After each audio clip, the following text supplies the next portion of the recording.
Okay, gamers. It's time. At long last, we've waited for a long time for this. Even a bit of a delay.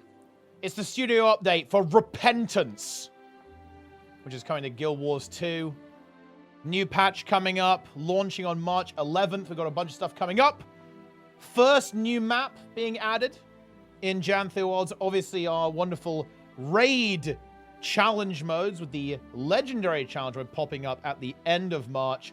Couple of little tweaks, some quality of life stuff for World versus World popping up as well. We finally have a little bit of news about Push as well. Okay, I bet you guys forgot about that, but yeah, ArenaNet are making a new PvP mode. How epic is that? And of course, as usual, a bit of a roadmap. And I've got a couple of ideas about this too, actually. Some things that are going to be happening kind of in the near future there as well. So maybe a couple of things that I can add to this roadmap. Okay, not the roadmap of the game, but maybe a roadmap for the community. But we'll see about that anyway.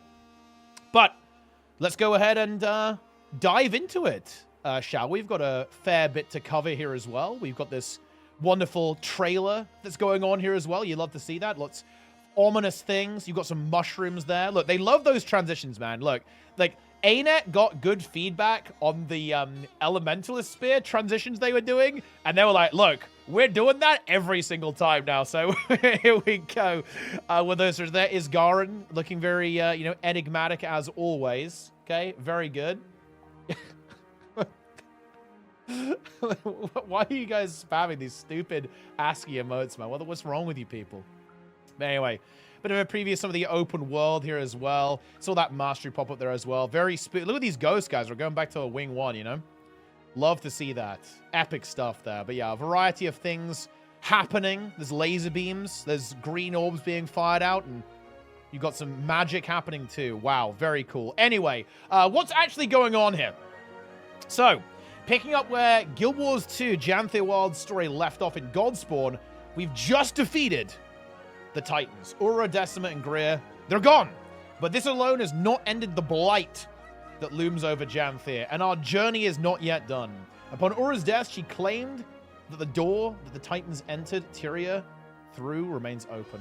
I actually have to quickly point out, okay, one guy left a comment on my previous video that he really appreciated that I read the exact words in the post. I feel very bad because I have just betrayed that YouTube commenter by skipping a bunch of words here. So I'm sorry about that. But you know what? You got to do what you got to do. I'm feeling a little spicy. I've been up for 28 hours. I'm doing hard reset. I've got a new setup here. You might notice that I'm left-handed now, and I'm facing the wrong way. Lots of changes over here in the studio, as it were. But anyway, let's continue. These words rattled Isgar in Waiting Sorrow, who informed us that Mabon had cast a ward over Bavanisos. Yep, that's where we're going, guys. Spoiler alert, the ruined Mersat city, to hide it and its dangers from the rest of the world. But with his death, that ward fell, and somewhere inside, a mist gate sits open. When work began on Guild Wars 2 Janthe Worlds, we knew that we would be exploring mysteries that have been teased since the release of the original Guild Wars, which were celebrating the 20th anniversary. And actually, while we're here, I do want to actually talk about this a little bit. So, some people might be aware of this already, but of course, 20th anniversary of Guild Wars 1 coming up. And, you know, I'm a big fan of vanilla WoW hardcore. You know, some of you guys might have seen that I've been playing in OnlyFans, which is a really cool community event for World of Warcraft vanilla hardcore. And, you know, me and a couple of the gang, we might be cooking up a little bit of a fun Guild Wars 1 hardcore event. It's a good time to do it as well with the anniversary. ArenaNet might do something fun. Hey, who knows? Maybe. Look, if they added their own hardcore mode, that would be really smart. I think it would be really, really fun. I know that Lara's doing a really cool Guild Wars 1 community event as well for the anniversary, so we can kind of line up there and kind of, like, you know, get some content going, right, for Guild Wars 1. That could be really fun. It really is a great game. You know, if you're into classic MMOs, right, you know, maybe you like vanilla, you like old school RuneScape, right, that sort of thing. I really would recommend giving it a try with the anniversary, especially if they add, like, you know, they do add some stuff from time to time, like some new skills and a little bit of content here and there to the game. There's still some stuff going on there, and of course the game is fully playable solo as well, so definitely worth checking out, to be honest. But yeah, you know, little tease there, guys. We might have a little event, a little bit of fun, and look. Spoiler alert, okay? Like, our goal might be to actually beat Doom hardcore. How appropriate with that, right? Like the final death, the Omega Death, as I believe he's known in the underworld. So that'll be really fun and definitely a good challenge as well. So we'll see what we come up with and what rule set we end up deciding on. But anyway, more on that later. From the fall of the Mersat at the Titan's claws to the many misdeeds of the White Mantle, these are some of Tyria's darkest, bloodiest moments. Now, you and your allies must venture further into the Isles of Janthir to reveal these long-forgotten histories. Maybe, with this knowledge, we can cleanse Janthir once and for all. We've traveled from the comforts of home in Lowland Shore into the stormy, damp woods of Janthir Sintry. Now, we must sail to the ruined home of the Mersat to figure out what Ura warned us of, starting just outside of Bavanissos in the Mistburned Barrens. Because, of course, bear in mind, guys, this was originally going to be a map that kind of expanded. Like, it was like, one map that was going to, turn into like a giga map with a second patch, like, was going to get updated. They changed the plan here. It's actually going to be 2 maps now. So this is going to be like the outskirts, like we're outside of Bavanissos, and then presumably the final map and, the kind of the climax of the expansion story-wise, that is going to be kind of inside the city itself there. So we kind of know where this is going to be going. We'll obviously know a lot more what that's going to look like when we actually end up in this map there as well, these Mistburned Barrens. You can see what this looks like. Looks like some decent variety here, actually. You can see a couple of different color palettes throughout there, which is actually really nice to see. It's good to have some variety. And I do like the architectural areas, I think this is really cool. Like exploring dwarven ruins in Guild Wars 2, I think has always been really fun. Same with Tyria in, of course, Heart of Thorns. And the same with Radanovus, rather, as well, and a lot of these kind of architectural areas. And stuff like Ara, right? These are like some of the really striking locations within the game. So, yeah, I think this will be a fun area to actually have a look at and see what's going on. And it's looking like it could be a fairly expansive map as well. It's a little bit difficult to tell from the screenshots, but, just looking at the fact that there is like some wide open space, and there might be a decent chunk of content here. To kind of talk about this, I think it is really important that they nail this, right? Like just to kind of get ahead of this, right? We'll talk about some of the details they give us here, but I actually want to preface this entire conversation, this entire discussion with that, look, this is it, ArenaNet. The really big problem, I think, with Guild Wars 2 Secrets of the Obscure, and something that the new model for expansions that ArenaNet is doing right now, is that open world content has struggled a little bit in general, but especially with the follow-up updates. And they've had a different approach this time, giving themselves more time to cook and going with 2 separate maps rather than an expanding map that Inanios was.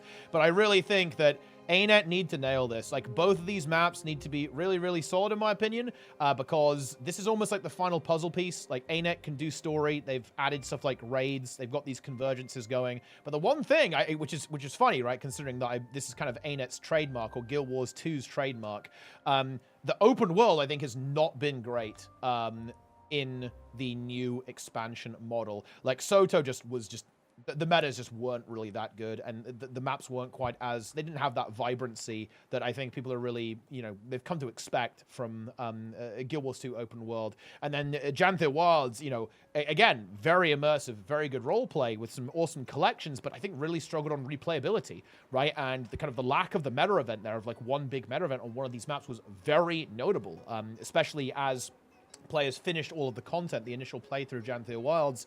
I think people were left thinking like, well, I guess I'll go back and play the old stuff as well. So I think that open world is this thing that ArenaNet is potentially, trying to really figure out, like, what's that going to look like? How are we going to deliver on this with this new expansion model and these quarterly updates that are going on there? So that's a long-winded way of saying this needs to be good, and so does the next one as well. I think there's a lot riding on this, a lot of community morale, and I think a lot of kind of optimism is going to be attached to how well this map actually feels, to play, and if it's good or not. But anyway, let's continue.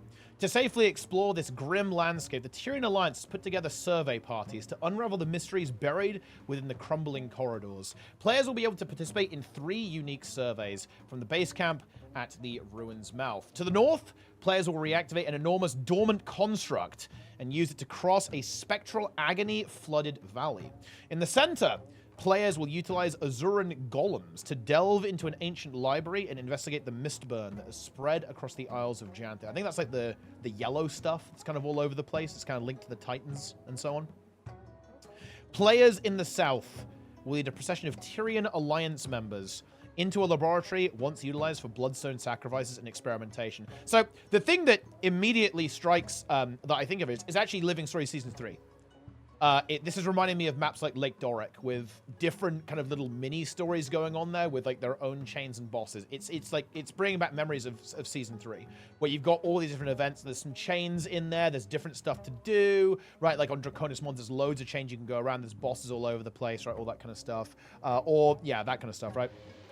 That's what I'm kind of getting from this, which is actually cool because, you know, I'll tell you what, those maps actually were very replayable, and I hope this is a focus they've got here. You know, they're saying that, look, we want there to always be something going on. You can always get in there, rewarding structured events, so there's like actual, you know, some kind of continuous gameplay that you can kind of farm, you can grind a little bit. I really hope they've designed some good rewards here, and they have that replayability, because fun fact, Living World Season 3 maps were very replayable. They aren't really now, but there's a reason for that, and I will briefly explain. Back in the day, pretty much the only way to get ascended trinkets efficiently was, and grindably, right, to grind them out, was actually Living World Season 3. Now, that's obsolete now, because there's much better ways to go ahead and do that. You'll still see people doing winter berries, of course, but, you know, there are other really efficient ways of getting this gear these days. So that has kind of obsoleted the farms, but don't forget that they had that replayability, because trust me, they absolutely did. It just got power crept by content down the line that's more rewarding. So this type of event structure can actually have very high replayability, even though this is not looking like a meta event. Again, it's, you know, not like a meta event that, you know, we would consider, you know, like Octovan or something like that with a big final boss at the end, or Dragonstan, or, you know, Dragon's End or whatever. This thing can actually have replayability, in my opinion, if ArenaNet plays the cards right and designs the reward structure in a sensible way that is going to really reward players for kind of getting in there and participating and potentially grinding this out. So I think there's some potential. I'm very interested to see how this actually pans out. I do like that there's some variety, though, as well. It looks like they've kind of tried to pack in a couple of these different storylines with some significantly different event changes and hopefully some interesting bosses there as well at the end. So that's pretty cool. Now, to investigate the buzzing sound that scouts have reported emanating from the woods. Next week's Repentance updates bring several exciting additions to Janthea Wilds, including the highly anticipated challenge mode for Mount Balrior. If you've been searching for your next raid challenge, this is your chance to join the race for world's first completion, as guilds push the limits of coordination, strategy, and execution. And for those seeking the ultimate trial, final boss Ura will be available as a legendary mode encounter on March 25th. We plan to stagger the release of challenge mode and legendary mode releases like this going forward to give ourselves an opportunity to address encounter balance concerns before the legendary mode released. Look, this would have been a real nice message to read 2 months ago. Credit where it's due, better late than never, and this gives us a heads up for how, you know, we expect ArenaNet to actually carry this out in future if we do see more legendary challenge modes in the future. Yeah, many people will know I've been fairly critical of this approach. I do have some concerns about it. I think spreading out the hype kind of makes the event feel a little bit weird. So now we're going to have kind of 2 races, and there was a lot of uncertainty with like how this was going to go. This, again, was confirmed relatively late in the day. That led to scheduling issues. That led to, well, it really does not work out very well for me, but that's just the way it goes. You know, them's the breaks, right? And yeah, I think that having this communicated earlier, I think would have been really, really good. So, hey, we live and we learn. This is kind of a new thing that ArenaNet's kind of experimenting with, because bear in mind, like, Ceres LCM was very much like a complete accident that just happened as a result of a bug. So, you know, we're delving new deeps here. You know, we're trying out a couple of things. Like, in the future, I think I would like to see either... It's really weird. Like, having a shorter gap will be good, because like a little concern I have here is that because Ura CM is going to be out 2 weeks before the LCM, that does mean that teams are going to have a lot of time to kind of practice with this and really refine like how that fight works. So unless that LCM is like pretty significantly different in a mechanical sense, that might potentially lessen the race as well. So that is my concern here. But yeah, we'll definitely see how it turns out. I'm definitely interested to see what ArenaNet has cooked up here as well, with 3 bosses dropping for that challenge mode. Then, of course, this legendary mode popping up elsewhere as well. And it is really cool to see that ArenaNet's trying to make an event of it. I think that's something that Guild Wars 2 definitely lacks, right? Is that kind of event, community-oriented experience. That, you know, everyone kind of bands together and is trying to tackle this thing. Everyone's getting excited. Everyone's like getting involved and being engaged and so on. So pretty good with that one. But yeah, look, this is like the ultimate tryhard meme. But yeah, I think that the solution for this, and this is kind of how it works in WoW basically, is that if you want to do Aura LCM, you've got to have cleared all of the other ones first, right? So you have to go Greer, Decima, Aura CM, then you have the right. Then you have the right to tackle the LCM. Kind of similar to how fractals work, right? You have to do a bunch of the achievements before you can enable the CM. I think that will be an interesting approach that can be experimented with. But the rationale they're giving here does make sense, especially given how Ceres was. Ceres had some pretty serious bugs that took a little while to fix, and they're kind of hoping to kind of stamp those out, essentially, by releasing the CM before that and then giving them that 2-week period to kind of make sure that the tuning's right, and also making sure that you know, there aren't any bugs, right, that could potentially kind of interfere with that. So I understand this. I do understand this approach. From ArenaNet, I'm very interested to see, like, how this gets refined if we do end up seeing, you know, future raid encounters. Because bear in mind, we don't really know if we're going to be seeing raids or strikes or what the hell's going on in the next expansion. So we'll see. We'll see what they cook. You know, we'll see what happens there. But yeah, definitely stay tuned for that, guys.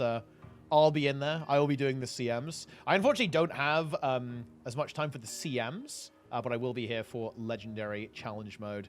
So hopefully we're able to get those challenge modes down pretty quickly. Otherwise, you know, otherwise it's over. Okay, otherwise we're just dead. But anyway. Greer the Blightbringer will also make his debut in the Mount Balrior Convergence, which will add variation to the final boss you will encounter there. Expect familiar mechanics executed in new, unpredictable ways that will keep the group on toes. I'm kind of a Convergence enjoyer, to be honest. I'm kind of an enjoyer about this. I really am. So I'm looking forward to this, especially on CM, actually. I expect this guy to be an Annihilator. Greer, Decima is very, very easy. Except when she bugs out and like activates every pylon for some reason. Don't really know why that even happens, actually. But very, very easy boss, I think. I think Greer might be an Annihilator in these public convergences. Like, could be a little bit of pain when he pops up. I'm interested to see like what they've added and what they've changed to turn it into a 50-player encounter. Yeah, but for me, I'm just kind of waiting for the convergence CMs. That's gonna be a lot of fun, I think. But yeah, there you go. You can see here, whoa, look at these ghosts. And you can see Seer ghosts here too, by the way. And you actually see that kind of on the splash art right at the end of the trailer as well. Very, very menacing, as we can see here. Oh, yeah, here we go. Yeah, really cool image, actually. This kind of yellow, orange, red mist and this kind of ghostly Seer. Because, of course, if you guys read the lore, which I have, you will know that the Mersat and the Seers were engaged in warfare, if you will. And, well, let me put it like this, guys. It didn't go well for the Seers, so Isgaren's not going to be happy about that. This ghost is not going to be happy about that either, as you can very clearly see. Yeah, you got to read the lore, guys. You have to read the lore. You really do. Otherwise, how are you going to be able to play the game? With the addition of this new map and story chapters, we're introducing the Mersat Shadowcraft Mastery track. And that's the only line it gets, because, yeah, it's a fluff mastery. I think we saw it in the trailer here. So it looks like you're going to be able to use a variety of kind of little transportation features. You can see here, like, this player is going towards this kind of, like, jade portal thing, and they turn into a little orb, and they go somewhere. So it's going to be another one of those things. Like, oh, yeah, you know, you can turn into an orb. Ooh, wow. Yeah, whatever. Yeah, I think that they should maybe consider not bothering with adding, like, fluff masteries. It seems to be, like, one of the things that they have the recipe, right? There's a recipe. You got to go make the number go up, and you got to go get this new mastery point. Do we really need that? I don't know. It's just a bit of bloat. It's whatever. For lore enthusiasts, that's me. We recently explored Mersat history and its ties to Janthia Worlds in a narrative team blog. If you're curious about the origins of the Mersat, this deep dive will provide insight into their role in the story and even offer hints about the upcoming Mastery track. New relics will also be available to customize your builds. If you missed our recent developer stream, the Balance team showcased some of these new relics. Catch the full VOD on our Twitch channel. And you should watch it because it's got Trig and CMC and Roy in it. And And actually, wait. Who's got the clip? Okay, wait.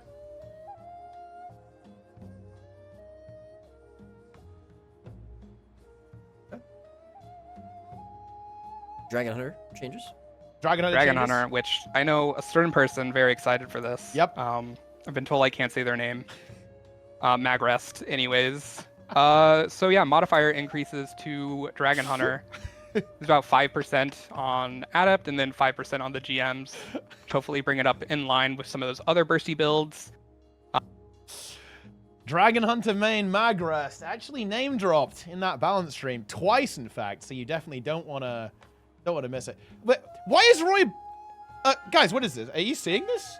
I mean, I hate to interrupt this YouTube video. I hate to do this. I really don't like to do this, guys. I don't. Everyone knows I don't. What is this, Roy? Recycling the same content every day? So sad?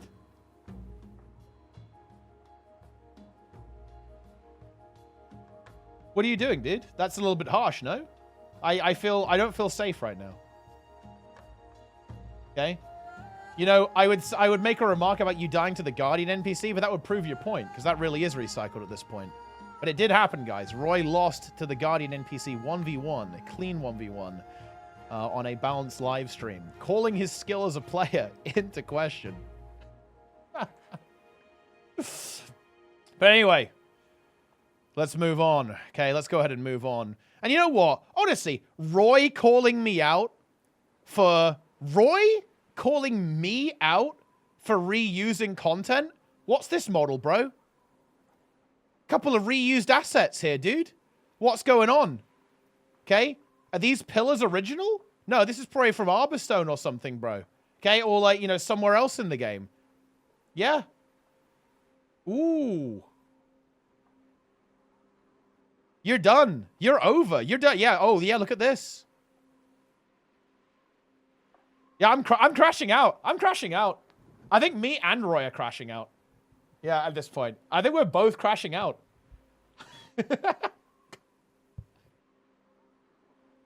Listen, if you, as a developer, don't make a new model for every single rock in the new map, I'm gonna post that to the subreddit. I think they'll accept that.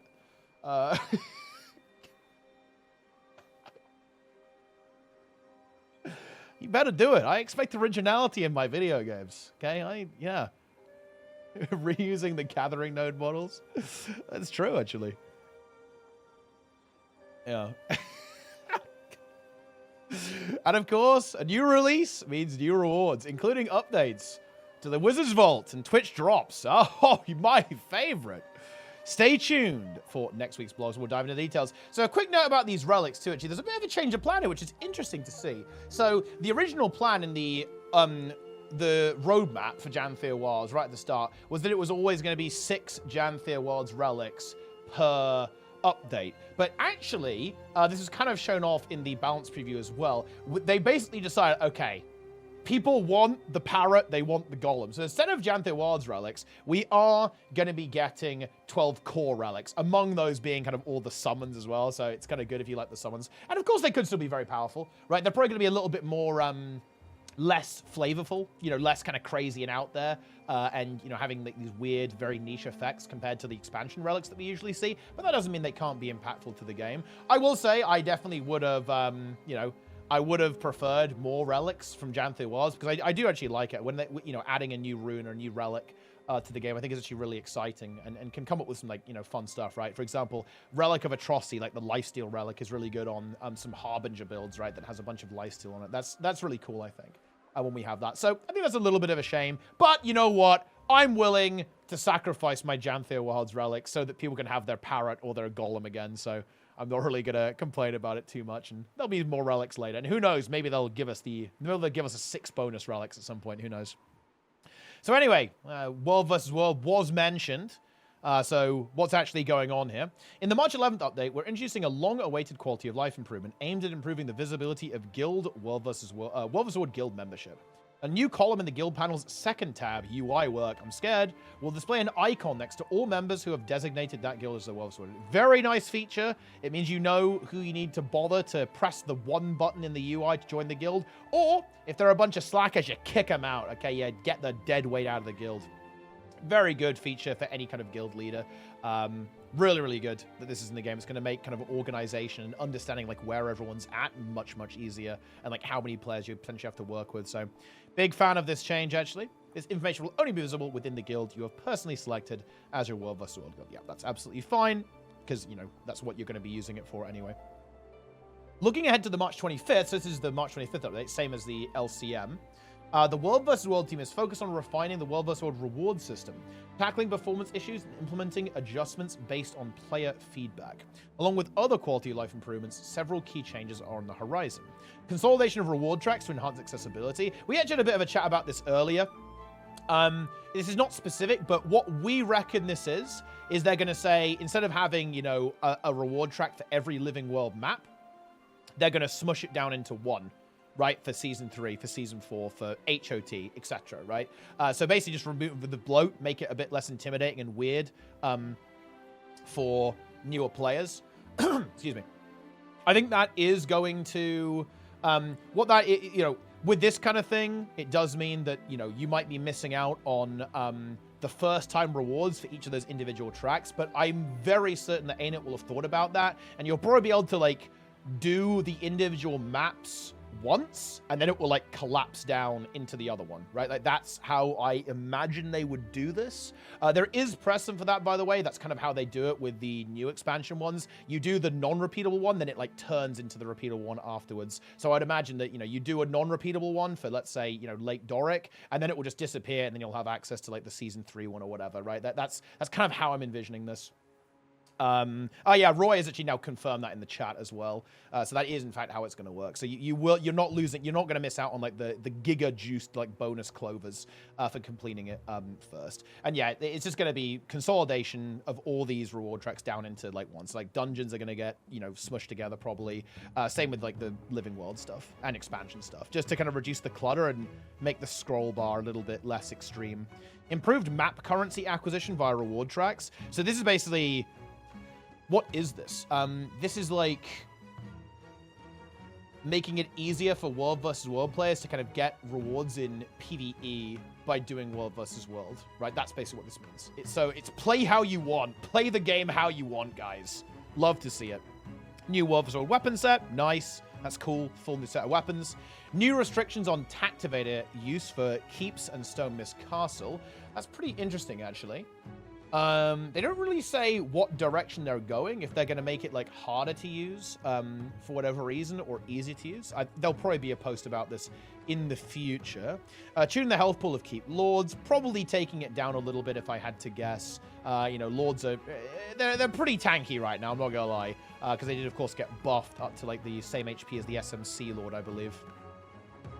And updating victory points and skirmish values, refining how progress and success are measured in World vs. World. So yeah, this is just like a continuation of what they've been doing, trying to make like a system that makes sense to kind of measure participation, to make the system more competitive, and eventually make winning matter. Right, I am gonna grumble about this. Man, this feels slow. And you can see this creeping onto the screen. Ugh! Man, things move slow in World vs. World and PvP. God damn. And that does feel pretty bad. I'm a big World vs. World enjoyer, as many of you guys know, and I was definitely interested to see what ArenaNet will cook with push, right? And, you know, it's been a while. I was like, what's up to push? Has ArenaNet forgotten about push? It's been a long time, right? Yeah, and I do feel this way about World vs. World. You know, the system we have right now, the world restructuring system, I really do think that in order to make it work socially, and you need to have systems that align player goals, I do think that many issues that World vs. World is having right now are down to lack of player alignment. It's very often that groups will play with their guild and then not interact with the broader community. Why? Because that's fun and they don't care about winning. Yeah, and so player alignment, players' incentives and goals are not aligned. And we're kind of, you know, taking a teeny tiny tiny step in that direction by looking at stuff like this, the skirmish values, and kind of getting ready to do that, and all that sort of thing. But in my opinion, we do need to do this, right? If we're going to commit to the system, which we obviously have, it's pretty important that we actually get this stuff sorted out sooner rather than later, in my opinion, because I think there are social issues that are currently facing the game. I think players are feeling kind of like left out a little bit. There's a lot of private tagging going on. Public tagging is not as common as it used to be. And people are just kind of going, well, you know what? Play with my guild. We fight.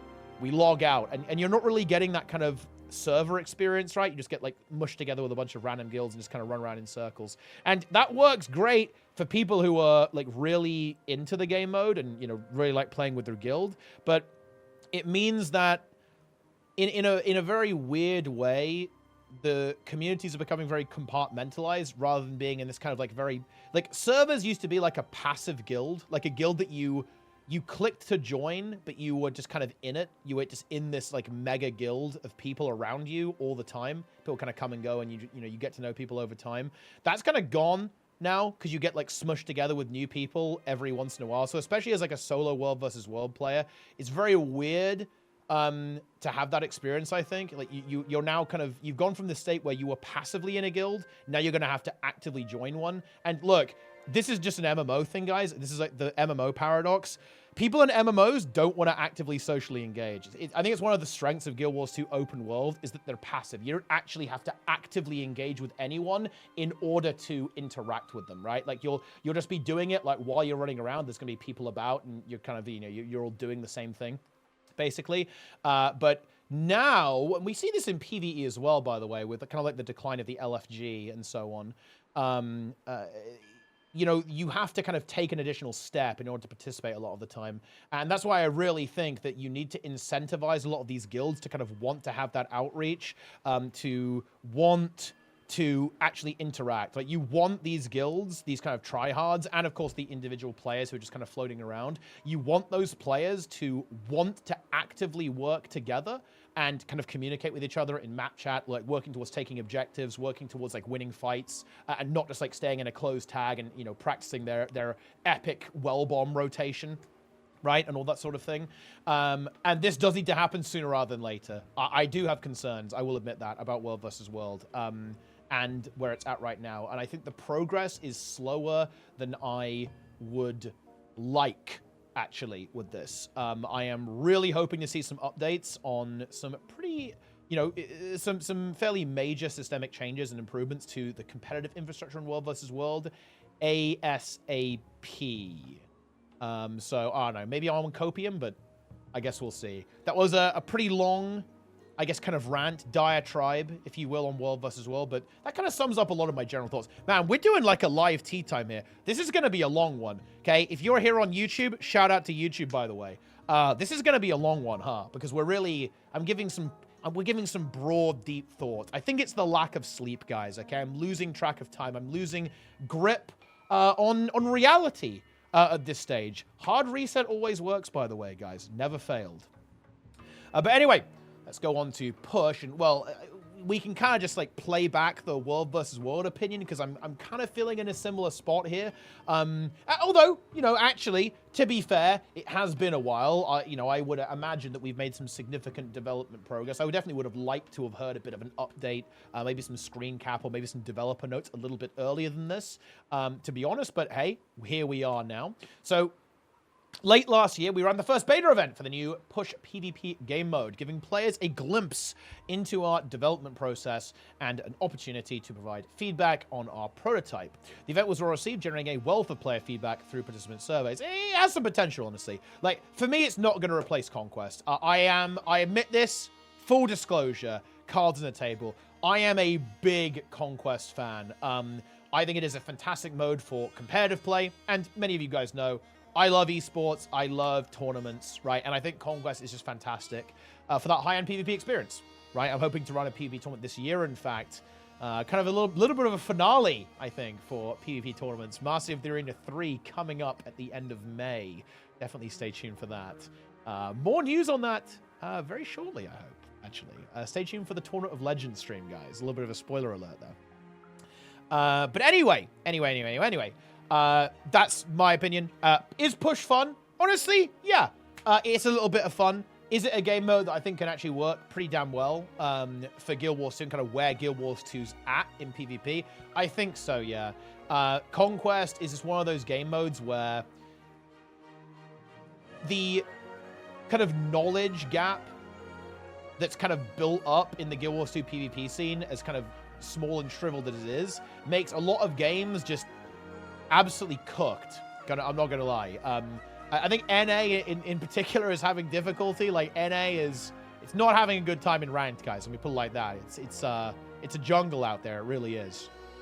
So I think push could honestly help that and kind of make more of a deathmatch style thing and kind of make that knowledge gap less impactful. Just make it more about kind of slamming, right? And kind of even the scales a little bit to an extent to kind of make it work a little bit better in terms of the matchmaker. I can imagine that happening for sure. And, you know, I had some fun in the game mode. It definitely had its flaws. And I think that funnily enough, the main thing about push, weirdly enough, is that I feel like people just didn't know what to do. I know that sounds crazy. There's one objective. But, like, in so many of the games that I was doing, the game doesn't funnel you around that much. It was kind of a wide open map, so people just got lost. I'm not joking.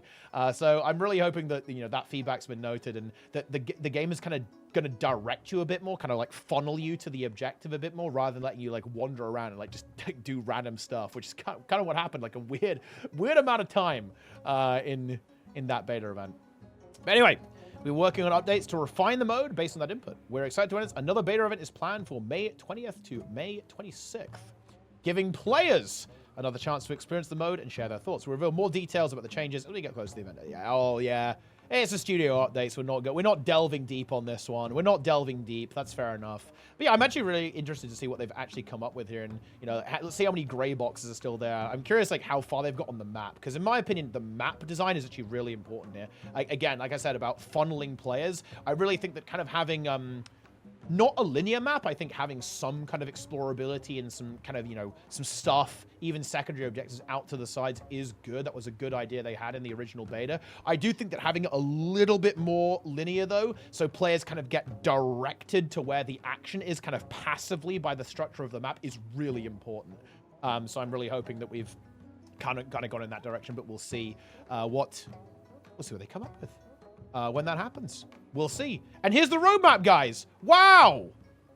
While Repentance is only a week away, several festivals and bonus events are happening before the launch of our third Guild Wars 2 Janthea Wilds update later this year, which will, of course, be the final one. Crazy to think, right? Going into that update, then the expansion after that. How about that? Okay, that's crazy stuff. Take a look at what is coming up this spring. So, of course, the March patch, we have Repentance. We have the Ura Legendary mode on the 25th alongside the World vs. World Quality of Life update. Nice splash art, by the way. Okay, do you remember when they just released like a purple smudge for their roadmap? Okay, and then everyone roasted them for it. You know, look, guys, criticism works. Okay, they've made some really nice art for us here. April, the Dungeon Rush event. So yeah, you go, get in there and slam some dungeons. SAB coming up too. Skills and Balance update, again, another one of those. And World vs. World No Downstate Week. And finally, at the end, we have in May, Return to End of Dragons event, which is going to be Dragon's End, coincidentally enough. Roller Beetle Racing. That is going to be fun. I like that. I hope there's some fat rewards for that. PvP Push Beta event. Now, on this Return to Dragon's End event, right, I'm dropping this. Many of you may have heard me. I like how it's saying May about an event happening in May. But you may have heard me refer to something known as 1000 Dragons End Week. This was an event I've had for a long time that I never got around to doing, but we are doing it this year.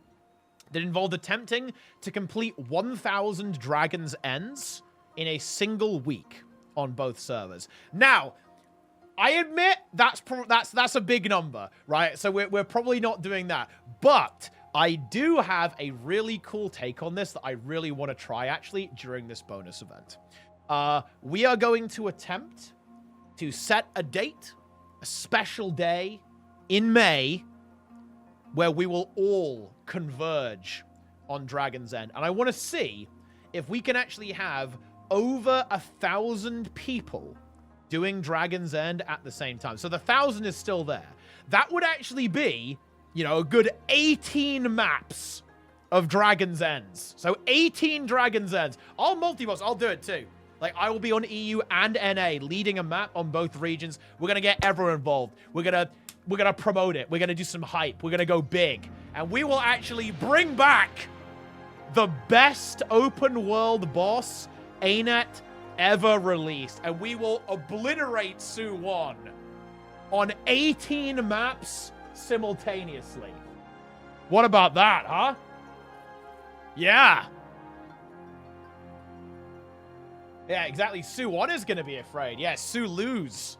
Su destroyed. So stay tuned for that. I will really try and get that done because it's something that I really like that map. You know, when I think about Dragon's End, it's honestly something that, like, that release, Su-1 on launch, that experience just as a community, that social experience of just everyone's working to do this. Like, I would tag up, the squad would fill in 1 second. No joke, 1 second. 1 second, right? Everyone was trying to beat this. Everyone was trying to figure out strategies and like how to optimize it and working together.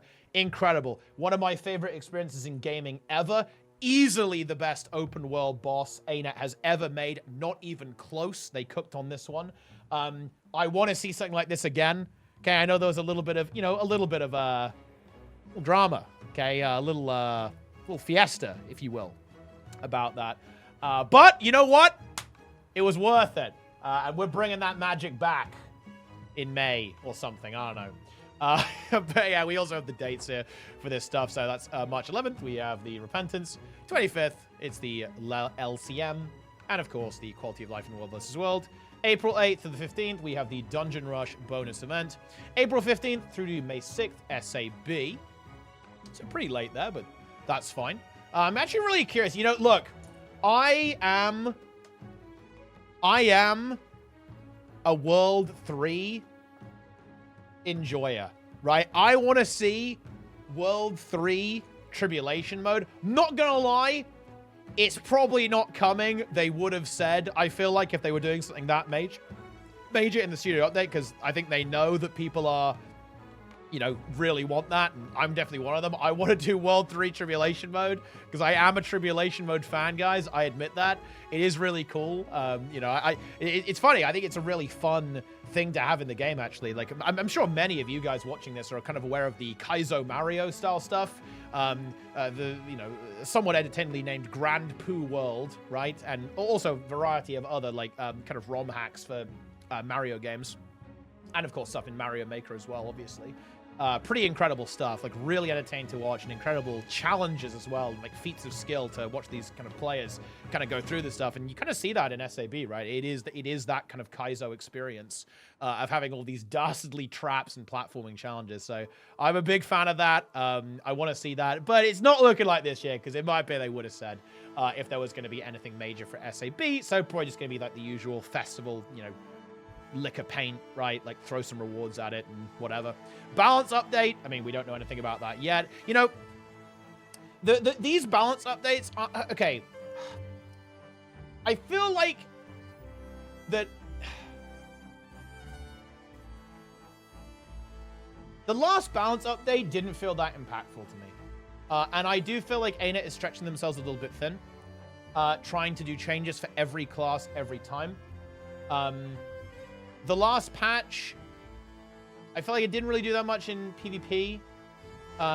World vs. World, it was impactful, to be fair, actually. Like, I much prefer World vs. World now, because they really kind of targeted some of the sustain and some of the, like, the really big boon spam that was going on, and it is very noticeably better. There's still some work to be done, and we're in this really weird state where, like, damage is so high, but so is sustain, that it's really weird. Man, I've been playing some PvP recently, ranked. PvP is kind of crazy. Everything is so fast. Everything has 17 abilities that will kill you. It's absolutely crazy. You know, and you know what the weird thing is? Willbender is not even, you know, that's not even the one I'm worried about. Like Virtuoso's absolutely cooked right now. Untamed in PvP, it's a monster. It's a monster. Boyce is rank 1 legend, by the way. Okay? Unsurprisingly. Yeah, there's some crazy stuff going on right now with how much damage and sustain there is in PvP. But yeah, I don't know. It is what it is. It is what it is. It's pretty interesting stuff. Yeah, and PvE, like, mostly affected, like, speedrunning, really. But this is kind of weird, though. PvE doesn't really get affected that much unless, like, a brand new build is made, because DPS checks aren't really a thing outside of Ceres, basically. So you can kind of just play whatever you want. So it's actually kind of hard to make a patch affect PvE unless you really, like, mega buff something, or if you make a brand new build. It did change Ceres, by the way, a little bit, actually, with the Condi Virtuoso nerfs. In fact, I was recently, I recently did a LCM run with a progression group that Plenix was doing, and we actually only had 3 Virtuosos, if you can believe it. I was logged in on a Scourge. We also had some Condi Mechanists popping up there as well, so that was pretty cool. Also, I'm just going to say this, guys, and, honestly, maybe we get the clip here. Maybe we get the clip. I joined the group. They've been wiping. Close to mentally breaking. Probably going to disband within seconds. Someone has to go. I joined we one-shot. I haven't even... Guys, I hadn't done Ceres for like a year. Yes. Hadn't even done a DPS Scourge rotation for 6 months. I go in there. I pump, obviously. And we kill the first try. Oh, no, it's Daya. Okay, and they did like a different strat, too. Yeah. Different strat. Literally different strat, guys. I hadn't seen the strat before. I just YOLO it. That's what I do. Boom. Yeah, Scourge is the god class. I'm just saying, guys, Scourge is the god class. It really is. I got a little bit distracted here. But anyway, yeah. World vs. World No Downstate bonus event. Yeah, it's a bonus event. No Downstate World vs. World is an absolute clown fiesta. You do actually tend to die very quickly, so this is gonna be bloody, by the way. Very bloody. Right now, this is how World vs. World plays out. You're like at max HP, then you get caught out or hit by an immobilize, and you get 100 O'd in like 2 seconds, like 1 second. The kill speed, because damage is really high. Stuff like Hollowsmith, Berserker, Dragon Hunter, these DPS builds that are kind of existing within these Zergs, they do crazy damage. They really, really do crazy, crazy damage. So if you get caught out and actually it connects onto you, it will just obliterate you, especially with the barrier nerfs in World vs. World. So yeah, this is gonna be vicious when that kicks in. Well, I suppose it's actually after the balance patch, so maybe it will be different, but we'll see. Then we've got the return to EOD and the roller beetle racing event. It'll be fun to see one for Griffins as well. I think actually, I'm a big fan of that actually. To see that, like, this is a weird meme, but I almost hope that they somehow manage to juice players who don't have the masteries with the masteries. Maybe I'm just really dumb and that's how it already is now. But roller beetle without masteries is a bit.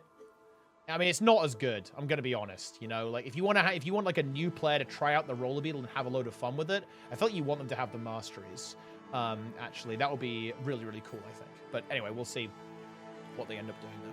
And then the PV push, beta, and Rushman. There you go. Push. It's back. It exists, guys. It exists. Let's go. Let's go. Let's go. But. Never mind that, my friends. We also have the final updates. And we've kind of talked about, update 2. So I kind of want to have a look at update 3. Update 3 might be pretty spicy. Because, look, it's also very important, by the way. Because map 4, again, story concludes, so hopefully we get a good ending. Because, let's be honest, Epoch was not a good ending. I'm really interested to see what we'll probably see, maybe the reveal of the final villain in this update. And, it's going to be scary because, they don't have a lot of time, right? These updates are not super long in terms of the story. So it is going to be tricky to kind of introduce this kind of new threat and then deal with it at the end of, and that's that we're carrying it on to the next expansion somehow. It's going to be like a multi-expansion storyline. We don't exactly know. But yeah, map 4, I'm hoping for a meta event. Maybe that's Cope. I would love to see the world boss be the final boss of the story. It's like this epic world boss. We just go hard and we slam a meta event, we just put Dragon's End in there. We put like 3 Dragon's Ends. 3 Dragon's End, and there's Ceres there, and there's Demos as well. Just get that in there. Make it happen. Fractal with challenge mode, Convergence challenge mode. This, I know I've said this a couple of times this patch, but this is such a big deal. ArenaNet. You know how ArenaNet said, for the one PvP fan at the back of the room, you guys have got to say that about Fractal CMs now. For the one Fractal challenge mode player who actually likes it. Okay? Yeah, we got something for you. Oh, goodness me, it's been rough if you're a Fractal fan in Guild Wars 2 for the last couple of patches, guys. Ooh, it's been rough, hasn't it? It's been tough.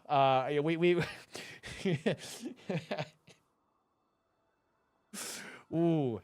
Yeah, going Kanaksai, then straight into Lonely Tower. Oof. This is a big one. You know, the memes aside, this is a very important release. ArenaNet need to show that they can make a dungeon. Yes, we need dungeons in this game. They need to show they can do, hopefully, a multi-boss one with multiple bosses on CM, or at the very least, kind of like some little mini-bosses, and then maybe Sunqual Peak style or something, right, where you just teleport to the end boss if it's on CM. I really prefer CMs when they have the full dungeon experience. Fractal's absolutely peaked with Nightmare and Shadow Observatory. That's not controversial, by the way. I'm pretty sure everyone would agree with that. We want to go back to that point. We want to have that proper dungeon pathing, movement, teleportation, skip, right, stealthing, yada, yada, yada experience that we have come to know and love with Guild Wars 2. We need to see that. I think this is really, really important because I don't think the Fractal people are happy. I think they're deranged. They're just screeching like unintelligibly, and they need to fix this. So I think ArenaNet will try. I really hope they do, and I hope it's more of a dungeon experience as opposed to just like, you know, some random trash events, and then there's a boss at the end, and it's also epic, right? To this day, and I stand by this, guys. I stand by this. Okay, like, Lonely Tower is the only piece of content in Guild Wars 2. Guys, I include the tunnel in this, okay? Like, or I exclude the tunnel. It's the only piece of content in the game that I genuinely think the game would be better off without. Like, seriously, Lonely Tower actually made me angry, man. Like, I have never actually been mad at something they put in Guild Wars 2, right? It's like, oh, well, you know, the tunnel's kind of bad, I guess, you know. Feels, you know, that's rough, man. Like, let me collect some orbs, bro. Oh, I love orbing in Soto. Yes, oh, yeah. Even Dagda CM. Like, even Dagda CM is like, you know what? It's kind of bad, but it's funny, right? It's like, bro, like, what is this, right? Like, you know, what? But Lonely Tower, ooh, bad. Okay, that is, it makes me angry, guys. It really does. I do not like that one. More relics, and we've got the Convergence CM as well. You know, this is a bit of a sleeper. I don't know if people like Convergences. You guys, leave a YouTube comment if you guys like Convergences. I don't know if people like these, but I kind of do. I'm a big fan of Umbriel CM. I like it. I like this kind of 50-player raid thing. It does give me that kind of Dragon's End vibe. And look, there's no excuses. This is a private instance, guys. Okay, if it's hard in a private instance, I mean, look, it's allowed to be hard, right? I hope that they actually go big on this. I want to see like extra mechanics added to the CM. I want to see it actually be difficult, and more importantly, I want to see it like reward skill by making it like you can like clear it really efficiently and really safely if you play well and you play well as a team.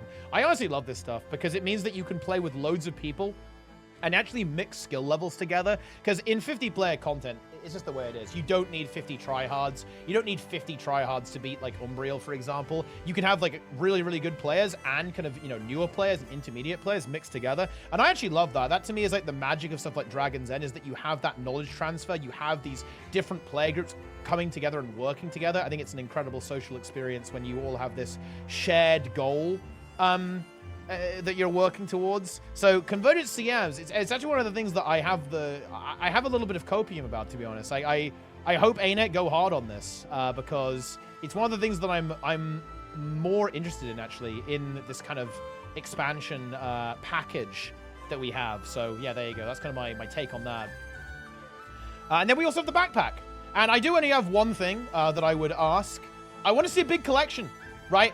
And it's the end of the expansion, so maybe the Spear collection, it was, you know, I think it was cool they added a bit of RP, but let's be real, it was very, very short.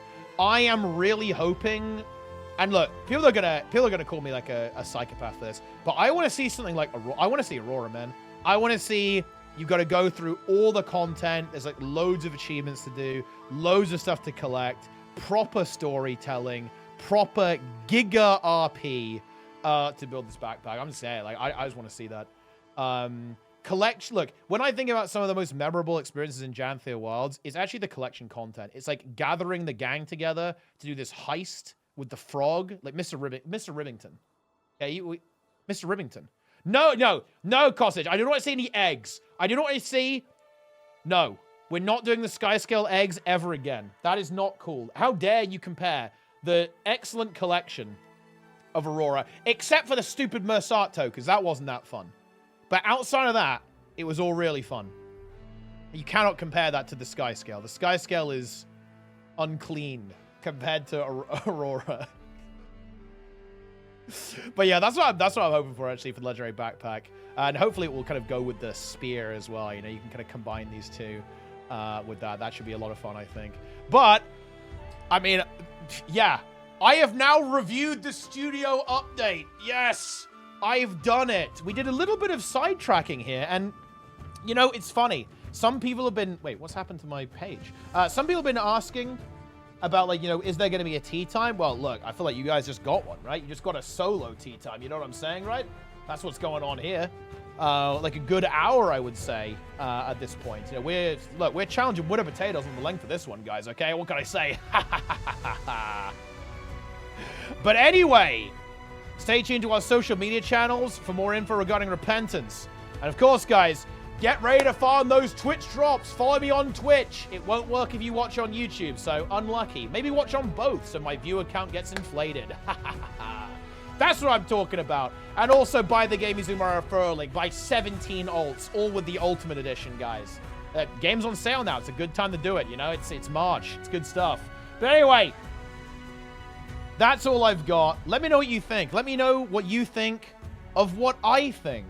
I haven't really been uploading that much. I'm hoping that will change. I've actually been cooking up a really cool video about kind of my experience playing Vanilla WoW Hardcore and OnlyFans. Maybe we can do the same thing for Guild Wars 1 Hardcore. I think that could be pretty cool when that pops up there as well. Hopefully we've got some more content.